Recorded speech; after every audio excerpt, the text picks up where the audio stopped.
Hello aspirants, looking at current affairs for 23rd April, the news items picked up from the Hindu newspaper are these 16. We'll look at them in detail.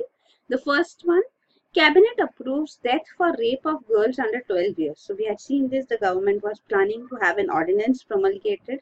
So this is the announcement now. The ordinance has been approved to be promulgated by the Union Cabinet. You should understand in polity what is an ordinance. So ordinance is the law-making power of the executive.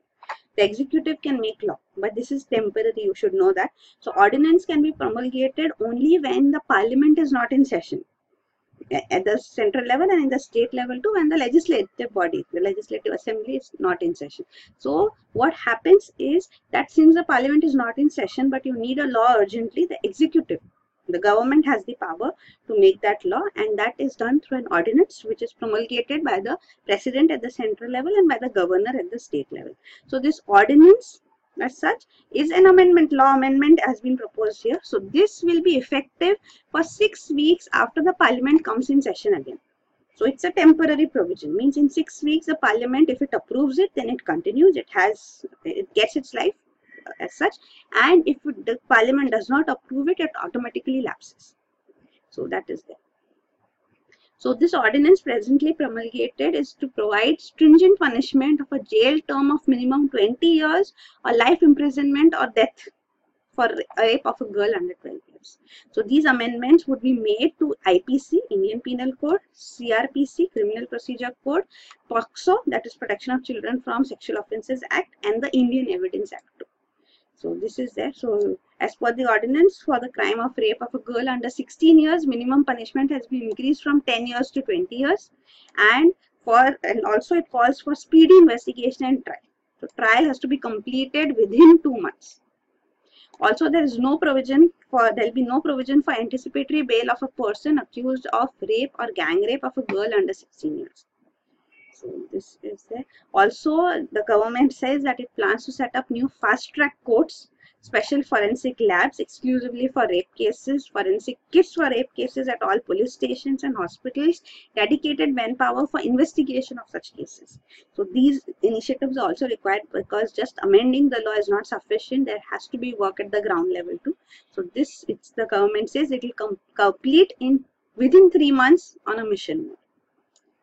Also, apart from this, you should know that the government is also keen and it has reiterated its plan to bring a national registry of sexual offenders. So this will be a registry in which sexual offenders will have their details put forth. So the government will have a complete registry which will be easily available. Anybody could see it. So one can know whether a particular person is a sexual offender or not. So their details would be out in a national registry. So this is also a plan. Then another aspect which is highlighted is regarding Justice Verma Committee. So this Justice Verma Committee was constituted in the aftermath of 2012 Delhi gang rape case, the Nirbhaya case. So here the Justice Verma Committee had actually recommended that legal reforms to curb sexual assault crimes will not be sufficient. Like introduction of death penalty for rape actually will not have a deterrent effect. It had recommended enhanced sentence of jail for the remainder of life. So life imprisonment as such would be better deterrent than death penalty. So that was Justice Verma Committee's viewpoint, the recommendation which it had given. Then this is the gist of the key provisions in this present ordinance which is proposed to be promulgated, which we just discussed.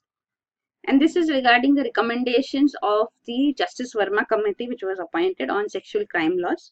So you should be knowing about this. You can go through these recommendations in detail here. Then next is Fugitive Economic Offenders Ordinance cleared. So the Union Cabinet has approved promulgation of another ordinance too. This is Fugitive Economic Offenders Ordinance 2018. So you should know there is already a bill which has been introduced as such, Fugitive Economic Offenders Bill. So this bill is also being proposed to be passed, but since the parliament is presently not in session, the bill has yet not become an act, and the government wants this law in place presently with immediate effect. So that is why the government has planned to have this ordinance promulgated. This ordinance would empower the government to seize the domestic assets of those deemed by the court to be a fugitive economic offender. So you should know who is a fugitive economic offender. It has been defined under the Bill 2 and presently in the Ordinance 2 as a person against whom an arrest warrant has been issued in respect of a scheduled offence. So scheduled offence is actually a list of economic offences which are contained in the schedule to this ordinance. So the arrest warrant issued and against that person, and he has left India to avoid criminal prosecution or has been abroad and refuses to return to India to face criminal prosecution. So he's a fugitive economic offender. So this ordinance will be promulgated and the government expects that because of this the person would be forced to return to India to face trial. And also it will help the banks and other financial institutions to achieve higher recovery from financial defaults.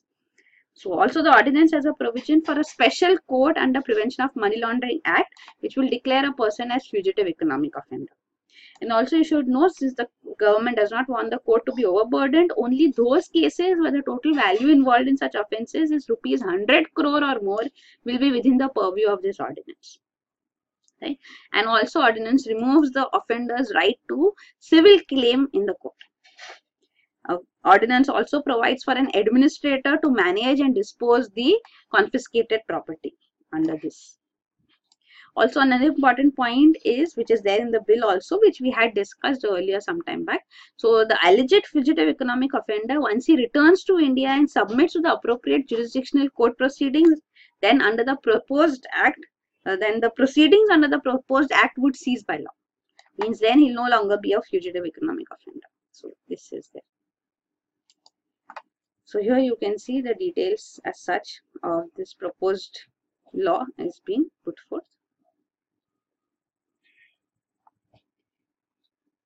Then next is death iceberg collision marked difficult Antarctic expedition. So India's Antarctic expedition saw an accident presently in Feb 2018. 30 Indian scientists who were going on an expedition to Antarctica were shifting from one base station of India in Antarctica to another. So presently we have two functional base stations. One is Maitri and the other one is Bharti. So Bharti is actually on the coast and Maitri is around 100 km inland from Bharti. So they were going to this inland research base Maitri as such, and on their way on the ship, and this ship has been taken from Russia. This is a Russian hired ship, Ivan Panik. So on this ship, when they were going on this ship, the ship collided with an iceberg. So no casualties took place, but the scientists had to be evacuated. And later in another incident, one of the scientists here actually a month later in another unrelated incident suffered injuries and finally died. So this is the case here, but basically you should know about India's Antarctic expedition. National Center for Antarctic and Ocean Research, which is Goa-based organization in India, is charged with coordinating Antarctica research in India. And India's Antarctic expedition began in 1981. The first research station which we built in Antarctica was Dakshin Gangotri in 1983-84. And post that, now it is no longer functional. We have two other stations established, and these are the present two functional stations, Maitri and Bharti. So another important point is that India does not have an icebreaker ship of its own till date. We are planning to procure it around 1,000 crore polar research vehicle, a ship which can cut through ice sheets and glaciers, which is essential for Antarctica expedition, is being proposed to be procured since 2005, but still we don't have one. We hire Russian ships. So here you can see regarding the present mission too, it's shown. The Maitri and Bharti research stations shown here. And this is the actual map of Antarctica. Maitri lies here, inland, and this is the Bharti station, which is in the Larseman Hills region, which is the latest one. So here you can see we are also a member of the Antarctic Treaty. And Arctic, that is, this Antarctica is in the South Pole, Arctic in the North Pole too. We have a research station. Its name is Himadri. So this also you should know. And in the Arctic Council, we have observer status. We are member of the Antarctic Treaty, but in Arctic Council, the grouping, we are having observer status. And in Himalayan glaciers too, we have a research station which is called Himach. So this is there. Then next is IIT Roorkee develops a potent molecule to treat chikungunya. So this team of researchers from IIT Roorkee have achieved a success a measure of success in finding a small molecule that has good antiviral activity against chikungunya virus. So chikungunya presently has no drugs which can treat it, nor there is any vaccine to prevent it. So these researchers actually have found a small molecule which is able to achieve almost 99% reduction in the virus, with only 5 micromolar of it being used. So actually the chikungunya virus specific NP2 protease is the one which was targeted. So they identified 2 small molecules which were inhibiting this protease. Protease inhibitors actually are used successfully for treating other viral diseases too, like HIV, hepatitis C, and they have been successful in this. So now for chikungunya too, these researchers have used this protease inhibitor PEP1. So this has superior antiviral activity against chikungunya virus. So what happens is this small molecule effectively binds to the protein of the virus. So this NSP2 protease, this protein of the virus, is effectively bound by this small molecule, and because of this the virus cannot replicate and the disease can be stopped. So you should know about chikungunya too. It's a viral disease which is transmitted from human to human by infected Aedes mosquitoes. So they are the disease carrying vector. Chikungunya causes sudden onset of high fever, severe joint pains, muscle pains, and headaches. As we discussed, there is no vaccine or medication currently available to prevent or cure the disease. So these actually were the news items from Sunday newspaper. The Monday newspaper items are here. Modi-Xi summit expected to give a strategic push to ties. So Chinese President Xi Jinping and Indian Prime Minister Narendra Modi will hold 2-day informal summit from 27th April in Wuhan in China. So this is expected to reset the 2017 Doklam standoff status as such too, because we need to move ahead with China. Beijing is also keen on improving ties with India. So we need to realign our ties with China, and also in the context of growing protectionism in United States. The developing nations have to come together. So we already, Prime Minister Narendra Modi would be visiting China in June. That is for the Shanghai Cooperation Organization Summit in Qingdao. So this scheduled summit is there, but presently we are having an informal summit because there are much broader issues which need to be covered up. So Prime Minister Narendra Modi has also earlier expressed the urgency of opening border strategic dialogue with China during the BRICS summit in September 2017 too. So we have to resolve our boundary issues too. But presently it's an informal summit in the sense that there is no preset agenda between the two principal countries. So these two countries, India and China, will not have a preset agenda. It will be a free-flowing conversation. The collaboration between these two Asian nations is important, as it has been highlighted, for fruitful emergence of an Asian century. Also, India and China, you should know, together comprise 40% of the world's population and are the fastest growing emerging economies in the world. The next is security forces gunned down 16 Naxals in Maharashtra. So 16 Naxals of the outlawed CPIM were gunned down in Gadchiroli district in Maharashtra in an intelligence-based operation. So you should know Gadchiroli, which is bound by the neighboring states Chhattisgarh, Telangana, is a Naxal infected district in Maharashtra. And there have been various conflicts between the policemen and Maoists over the years. So this is the latest incident in which Maoists were gunned down. Then next is tigers face the ire of humans in UP's Terai. So this is regarding a young adult tigress who was rescued from a mob in the North Kheri Forest Division of Dudhwa Tiger Reserve in Uttar Pradesh. So this is the human-animal conflict which has been highlighted. So here in Dudhwa Pilibhit tiger landscape, paths of tigers, leopards and humans cross often, and there are fatalities on both sides, deaths on both sides. So there are around 180 cases of conflicts, human deaths and injuries have happened, along with even tigers related deaths also taking place in this region.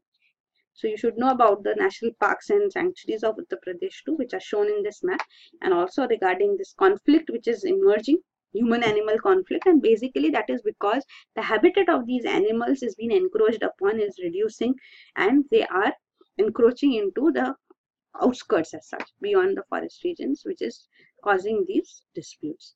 So here you can see is Dudhwa tiger reserve shown here. And the other national parks and sanctuaries of UP are also shown, which you should know, especially for prelims, and since questions are asked. The next is, in a first, UP Sainik School opens its doors to girl students. So this is regarding the Sainik School in UP, that is Captain Manoj Kumar Pandey, UP Sainik School. So it has opened its doors for girls. It has admitted 15 girls from different family backgrounds presently for the academic year 2018-19. So there's an entrance examination conducted for Sainik schools and students are taken in. It's only for boys, but first time in the country a Sainik school has admitted girls too. So this Sainik school in UP has also been renamed in July 2017 after Captain Manoj Pandey, who had martyred during the Kargil war. So this is regarding the Sainik schools also mentioned. So these are system of schools in India established and managed by Sainik School Society under Ministry of Defence.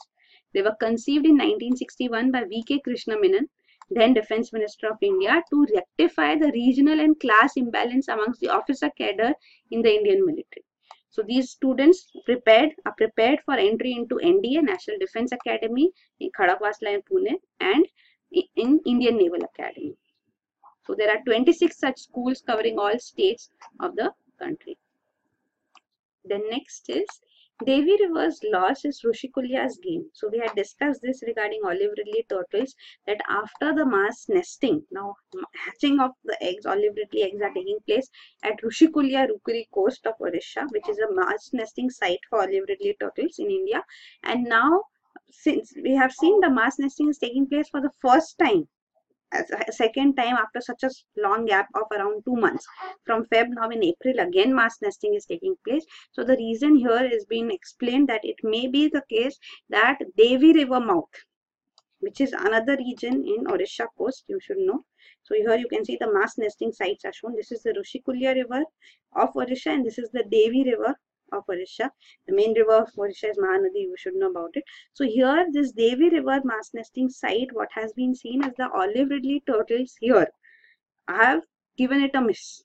They have not come here. So it is expected that maybe the female olive ridley turtles who had fertilized eggs, they did not go to this Devi River mouth nesting site, and since they had already fertilized their eggs, they are now moving ahead and they have come to Rushikulya Rukuri base, and here in the beaches here they have laid their eggs. So they dig a pit and then they lay their eggs into it and cover it with sand. So this case here, because Devi River mouth was not suitable this year, this has taken place.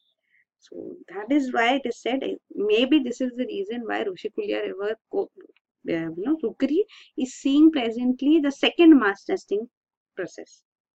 So the fact is actually female olive ridleys have the capacity to store fertilized eggs inside their body for a long period, ranging up to 2 years. So they do not lay eggs if they do not find suitable location for the purpose. The next is Tibet can be in China, Dalai Lama. So Dalai Lama, who is the spiritual head of Tibet, the Tibetan form of Buddhism too, and he has been in exile in India since 1959. So the Chinese government gained control of the Tibetan plateau, so they claim autonomy in this region, and presently it is the 60th anniversary of Dalai Lama's exile to India. And on this occasion, the Dalai Lama has spoken and he says Tibet can remain a part of China if China guarantees the region's culture and autonomy. Means the constitutional guarantees what is demanding, that China would remain, that Tibet would remain autonomous and its culture would be protected. So he says that Tibet could benefit economically by staying in China, and Chinese citizens could also gain from Tibetan Buddhism. So he's speaking of cooperation now. He says economic cooperation is a more rational option now. Times have changed. So this is the statement which has come. This is regarding Dalai Lama's escape. When in 1950, Chinese government gained control of central and western Tibet and the pressure mounted.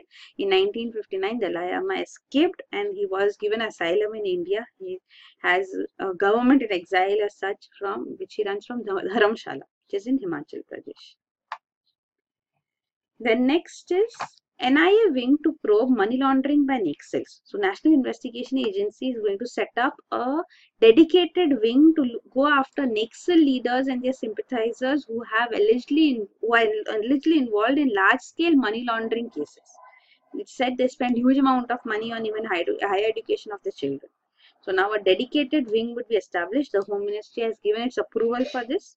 Even earlier, we have seen NIA's extensive terror funding probe against Kashmiri separatist leaders. So now it is against the Naxal leaders, a dedicated wing being formed. So it's been institutionalized. You should also know that in Feb 2018, Enforcement Directorate attached properties worth 86 lakh of a Jharkhand-based Maoist commander. So Enforcement Directorate, which actually looks into money laundering cases, has already attached properties, and now a dedicated wing in NIA would be formed for looking into Naxal leaders' money laundering cases.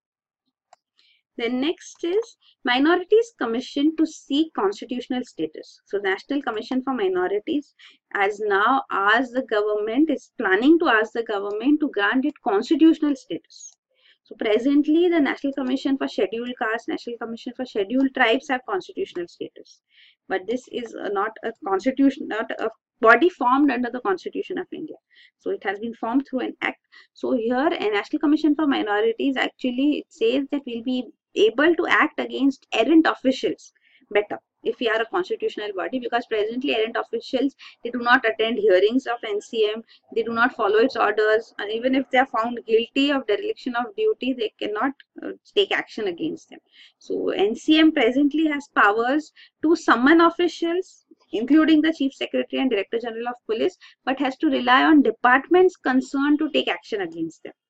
And if it's granted a constitutional status, it can penalize or suspend officials for 2 days or send him or her to jail as well. So this is the recommendation here. Even the Standing Committee on Social Justice and Empowerment has said NCM is presently almost ineffective, National Commission for Minorities, and it had recommended constitutional status to the body be given without any delay. So this is a Standing Committee of the Parliament which has suggested so. Then next is attack on Kabul voter center kills 57. So Islamic State suicide bomber attacked a voter registration center in Kabul, which resulted in at least 57 people being killed. So voting registration as such, national identification certificates are being registered by people here. This they'll need to vote because the voting would start. The much delayed voting, even the presidential polls would take place, and before that in October, the legislative elections would take place. So for this, there is a need for this national identification certificates, and Islamic State, which is against Afghanistan having democracy as such, has attacked a voter registration center. Then next is mega SEZs to spur electronics exports. So government is going to propose a new electronic policy, and under this the government plans that at least one SEZ or special economic zone should be established in every state. So the plan is to aim is to make India an export hub for electronics. So earlier the government had also said that it plans to sign FTAs with countries, free trade agreements with countries including those in Africa and Europe, to which India can export small electronic products. So small electronic products exports is a domain which has been tried to be tapped, a sector tried to be tapped. So we import a lot of heavy engineering products from Western and European countries, and we have FTAs with them which can be modified. So the FTAs can be modified to gain a duty-free market for our electronic goods in their markets. So this was also suggestion given by Niti Aayog. So it had also suggested coastal economic zones we set up, similar to that in China, because India's numerous SEZs have not taken off the way China has. So this is coastal economic zones will be better because they will be more export oriented as such too. So India has set a target for itself to have net zero imports in electronics by 2020. So this policy would guide us to that. So the small electronics products exports which India proposes to highlight as such or to give a spur to is mobile handsets, LED products, medical electronics, consumer electronics, automotive electronics, and even electric vehicles. So these are some of the target individual products too. The next is What government can do to keep fuel prices under check. So we had seen that how fuel prices have been rising in present times, and it is, you can see the crude oil prices has risen to a scorching 24% in the first 3 months of 2018, and it's at a 40-month high presently in this month. So this is because of two major reasons. One, OPEC has limited the production cuts by, or the oil cartel, OPEC, Organization of Petroleum Exporting Countries, and second reason is the geopolitical tensions in West Asia. Apart from this, it is said that the crude oil prices in the present year would also settle at around $70 a barrel for 2018. So that is a 27% increase over last year's levels. So if oil prices increase, because we are heavily dependent on oil, we import a huge amount of oil to fulfill our requirements. So this is going to increase even our expenditure on oil import. So this will be about 26% increase for India too in its expenditure compared to last year. So this is one aspect, that oil prices internationally are rising, and second aspect is also the duties, which are taxes which are imposed on petrol and diesel in the country. So excise duty on petrol and diesel is imposed by the government, and this has increased sharply over the last few years. In 2013-14 it is said to be around 12 to 15%, and now in 2017-18 present times it has increased to 22 to 25%. So earlier it was from 2013-14, it has gone to 22 to 25%. Earlier it was 12 to 15%. So this is one point which is highlighted. So presently to excise duty on branded petrol is at almost 28% of its price, and on branded diesel 27% of its price. So what can be done, because oil prices are rising? So there are two aspects. International prices, we cannot control them, but yes, what we can do is we can actually, what has been done by the government is that subsidies provided in petrol and diesel has been eliminated. So delinking of subsidies for petrol and diesel, we had already discussed, has been done. So this, because subsidies which were provided, this was cutting into the profits of oil marketing companies. So linking domestic fuel prices directly to global oil market has benefited oil marketing companies, but on the flip side, consumers have to pay a heavy price. So government is now asking oil marketing companies from refraining from passing the higher oil prices to consumers, because as oil prices internationally change, the consumers have to pay that amount. But oil may have been brought in much earlier. So the oil which is being sold in the country may not be brought at the same price as the present market value internationally. So that aspect can be tapped into. So of course then previous subsidy regime may not completely come into effect, but there will be some changes, modifications required as such. So that is one point. And second point is of course the excise duty which the government imposes. Government can reduce the excise duty, but then the Petroleum Minister Dharmendra Pradhan has made it clear that government had no plans to cut the excise duty. So this excise duty, he says, is required for developmental needs, and 42% of this excise duty collected goes to states, and remaining around 60 or 58% is used by the center. So this is there. Then the last news item is use of blockchain beyond cryptocurrencies. So this is an article which talks of how blockchain technology can be used beyond cryptocurrencies, and various sectors in which, economic sectors in which it can be used have been highlighted. Like once it is said that it can be used in financial services, as it is done in agriculture, healthcare, education, etc. So this article actually discusses all that. So blockchain powered smart contracts can be brought in. So these will be blockchain, basically we should understand first. So we'll see what is a blockchain first in cryptocurrency. So this you can see. So if A wants to send money to B, what happens is a transaction is represented as a block. So this is with respect to cryptocurrency. So it can be any aspect. So whatever has to be represented, it is represented as a block. The block is broadcast to every party in the network, and then the network has to approve, means every party in the network has to approve this. So once it is approved, it is added to the chain, and this chain is put permanent and it cannot be modified. So that is the blockchain technology. So this again is detailed out again here too, of how validation takes place, and the blockchain is added, new block is added to the entire existing blockchain. So this benefit of this is that alterations cannot be made, it is approved by all, and it is transparent. So it can be used for various purposes. Like one example given here is blockchain powered smart contracts. So what would happen in this is every piece of information will be recorded in a traceable and irreversible manner. So this will enhance ease of doing business because contracts will become traceable, irreversible. Then in property transactions too, it can be used because property transactions carried out on paper results in disputes. So blockchain technology can be applied here.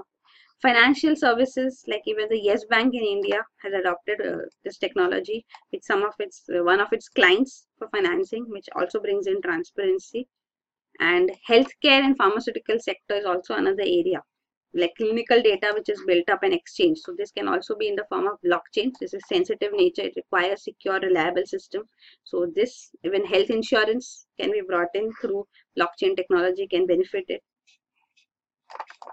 Then another area is with respect to prevent the sale of spurious drugs as such. So here also blockchain technology can be brought in with the supply chain network. Then another is education sector. So in this also blockchain powered time-stamped repository of pass outs can be formed. So the job records of students can also be kept. So it becomes easier for employers to verify the credibility of candidates. Then in agriculture too, it can be used. Seasonal data related to crops and climatic cycles, soil testing data can be protected and used by multinodal blockchain application for the benefit of insurance companies, researchers, market agencies, etc. So these are the applications of blockchain technology. Even Nasdaq, it is said, has successfully used blockchain powered proxy voting system in its exchange. So this is there. In Russia, it is said blockchain based systems are being pursued for land registry management and also for improving local voting system. So there are various areas in which blockchain technology can be put in. Even Dubai government has said to have implemented blockchain based paperless digital system in areas such as visa application, license renewal and bill payment. So this is there. Niti Aayog is also exploring use of blockchain and artificial intelligence technology in diverse sectors. It is also reportedly building a platform called India Chain. So this would be a shared India-specific blockchain infrastructure that would leverage the trinity of Jan Dhan Yojana, Aadhaar and mobile as such. So Jan Dhan Yojana is one, Aadhaar and mobile. These are called three areas which are helping in direct benefit transfer also and the financial inclusion as such. Jan Dhan Yojana was financial inclusion. So India Chain, this blockchain technology can also add up to it. And another example is of Andhra Pradesh government. The state government in India is leading the way in blockchain adoption in states by executing a pilot project in land records and transport. So these are various areas in which blockchain technology can be put in, has been put in internationally, national government steps taken and even at state level. So this is it. So these are the news items. Thank you.